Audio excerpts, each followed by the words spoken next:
انقلاب کی 40ویں سالگرہ خود ایک بہت ہی خوش آئند بات ہے۔ اس کا مطلب یہ ہے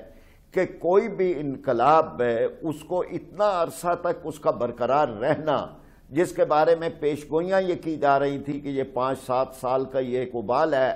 اور عوام جو ہے وہ پھر دینی طبقے سے اور اہل علم سے اور علماء سے الگ ہو جائیں گے، تو 40 سال ایک معاملے کا آگے بڑھنا خود ایک بہت بڑا کامیابی اور کامرانی ہے۔ اس دوران کئی چیلنجز ہوئے، کئی اس دوران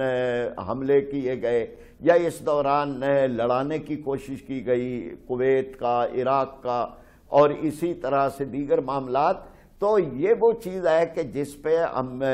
مبارک دیتے ہیں تمام انقلاب کے جو رہنما ہیں ان کو بھی،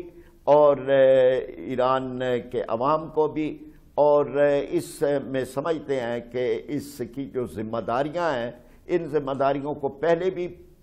بطریق احسن کیا گیا ہے، ادا کیا گیا ہے، مزید بھی اس کو بہتر طریقے سے ادا کیا جائے۔